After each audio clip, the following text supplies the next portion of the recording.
How do you plan to get the perfect shot when what's in your mind may not be what you actually find at your location? I want to talk today about planning to succeed by planning to fail. And we're at the start of our walk today, which is for an overnight camp, and already we failed. And I'm going to show you. We've only just parked the car. We're at the head of the trail and there's already a sign that's saying we are not allowed to enter because they're culling deer. And so there's two factors here. One, we don't want to get shot. And two, we also don't want to get fined. And if I get fined, I lose my license to shoot on public land. So there's a lot going on there that we just don't want to get involved in. So instead of going to Lake Fergus, which is about 2 hours walk that way, we're heading down to the Lake St Clair National Park and we're going to try for Shadow Lake. What an adventure already. Always have a plan B. Our plan B was because we thought we might get snowed in or not be able to actually arrive because there was a snowfall a couple of days ago. At the very least, it could have been over icy.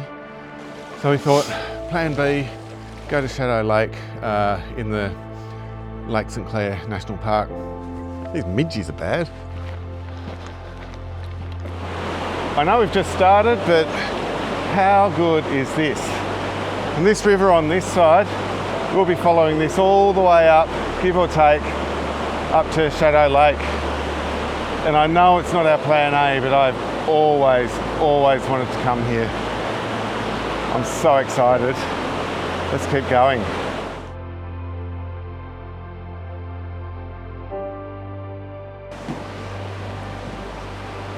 I reckon the biggest problem I have with any of these trips is I want to keep stopping.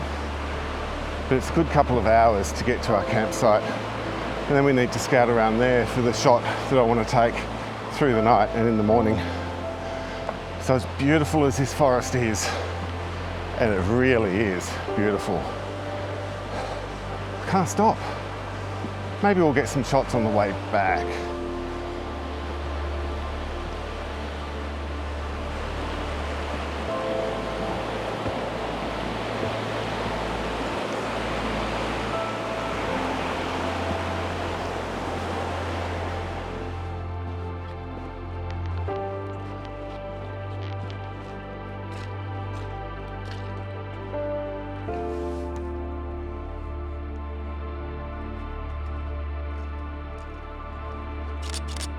It's too wide for one shot.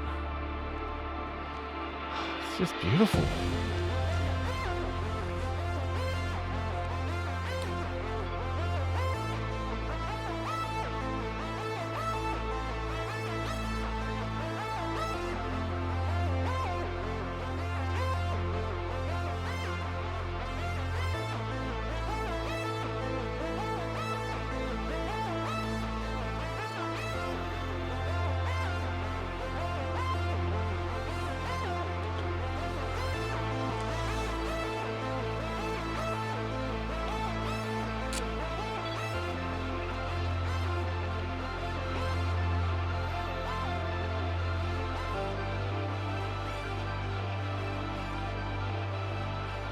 I know I said can't stop along the way, but when you come across these lakes, you've just got to stop and take a picture.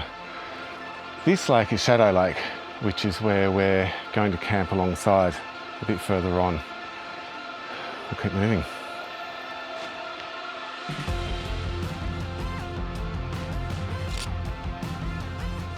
That is absolutely gorgeous. I really love the yellows and greens of the button grass, and then it's reflected over the back on the tips of the trees before it disappears into the clouds. Well, we found a camping spot, and check out the view. This is where I'm going to set up tonight to get my photos, or the photo. Flip you around here. I don't think I could do better than this. So over here, this is one of the hugels. I think that's Big Hugel, and then there's Little Hugel there. And then around here, which you can just see some snow kind of over there. over in that general direction is Mount Rufus. But tonight I'm going to set the camera up on this little beach and get some shots through the night. And in the morning, the sun should be shining right over that side through the fog that is apparently coming in the morning. If I could have planned this, I don't know if I could have planned it better. But we are here to talk about planning as well. And I'll get onto that in a little while. But for now, I've got to set up my tent.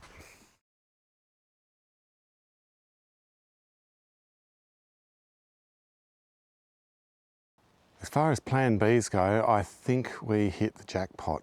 Looking behind me, this landscape is forever changing. We've had patches of sort of thin mist and cloud where you can see the sun just poking through over there and then reflecting on the water as well, which has just been incredible. And over behind us, you've got the mountain, and the reflection of the mountain comes all the way, sort of about halfway across the water there, which again, mind-blowing.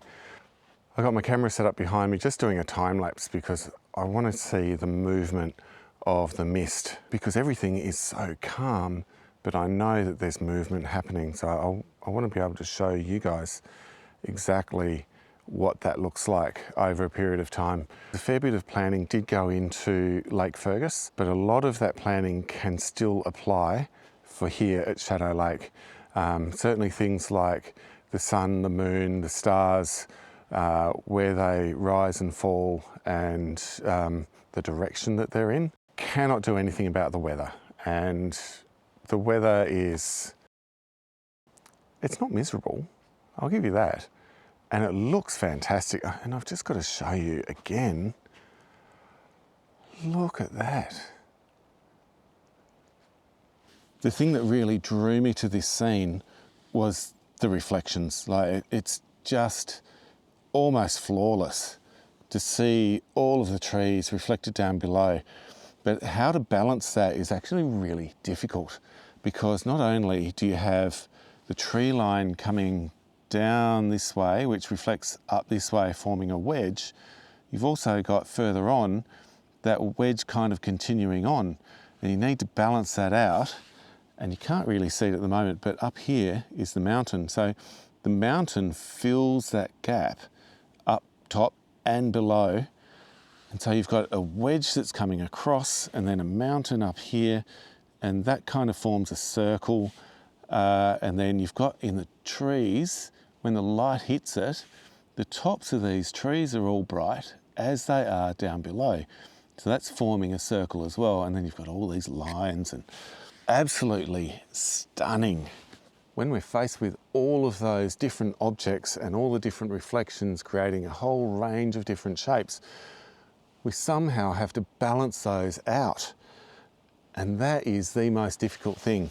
And that's why I've put the mountain kind of about a third of the way across. We want the mountain to be prominent, and we need to see that, but putting it dead center makes this side really heavy and this side really light with big gaps.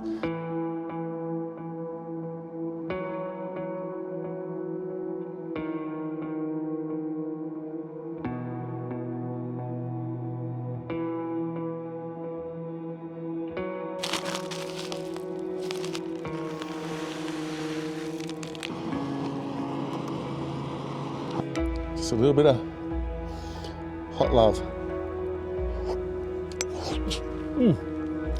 Awesome. I'll catch you later.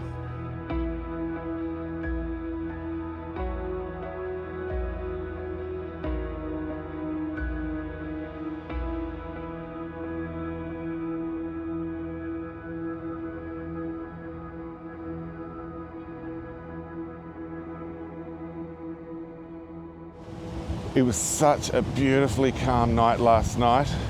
The stars were even out for a little while. The reflections were fantastic. And then around about kind of 5 o'clock in the morning, the wind roars over the top of the mountains over there and hits the top of the trees. It's so loud. And this is what I'm talking about with those expectations and you know, if your plan in your mind is the perfect scenario, then you are going to fail. And I thought, and the weather reports supported me as well, I thought we were going to have a low fog here, it's going to be dead calm. I expected that the sun would maybe break through a little bit and light up the fog, but that is just not to be. It's blowing hard. I'm in my puffer jacket, I've got my buff on, and it's really cold. But you don't let that dissuade you from taking a photo. I'm on a time lapse at the moment, just hoping to get some colour in the sky. I've already taken a few photos where there's a nice hint of orange when I've got it on that long exposure. Oh, and the light's starting to come up now. Check this out. Just hitting all the way around. That is gorgeous. Let's see if I can do some good manual shots, because as the light's coming up, my manual settings aren't going to be right and it's going to start overexposing. And I'm probably going to have to reframe as well. Oh my goodness. Just currently sitting at 8 seconds. Also at f8, and whatever the ISO is going to be, I just need to get the light in, you know. And it's giving a nice sort of smoothish texture to the water. It looks like the mountain's just starting to peek through there. And it's so hard because I can't just frame it up like I did last night when I could see everything. 2.5 seconds. F8, ISO 320. So the mountain is over there and the light is over there. What do you do? The mountain is the most important, and hopefully the light will hit that soon. Ah, beautiful. Oh, and the light that's coming off it. You see, all of this cloud is just lighting up now. I'm actually focused over this side. So this mountain here. And it's not quite as bright as what's happening over that way. But that is where all the action is. That's where you get those layers. This light just keeps changing. Eventually, that ISO is going to hit the floor. I'm going to have to readjust, but it's just, I can't sit there and take a photo every 5 seconds when the camera can do it for me. It's just magic. Okay, something a little bit different. 15 seconds. Just to let the light in. When I'm planning a trip, there are some things that I can control. Well, I can't control, but I can rely on. So things like the sun position and the Milky Way and all of that, and I think I discussed that last night. But the things that I cannot control are the things that I need to be very flexible on. So like the weather, like I said, I was expecting a perfectly calm, highly reflective lake, and it just didn't happen. I need to adjust what I'm doing based entirely on what's happening around me. And you know, if it was snowing, different story. It's not so much the practicalities of it, it's the mindset. And you know, when I heard that wind this morning, my first thought was, bugger the photos, I'm staying in bed because it's cold. And you know, in my mind, I'm picturing a scene that isn't really very exciting.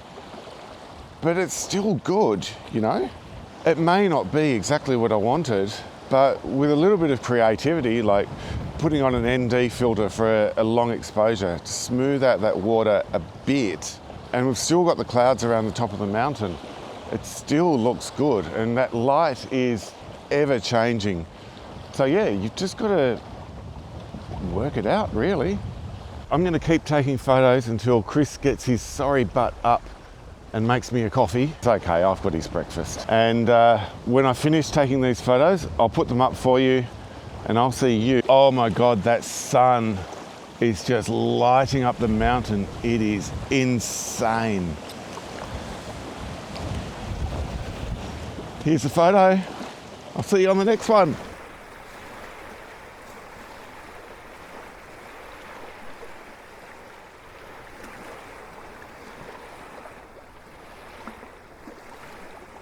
This is amazing.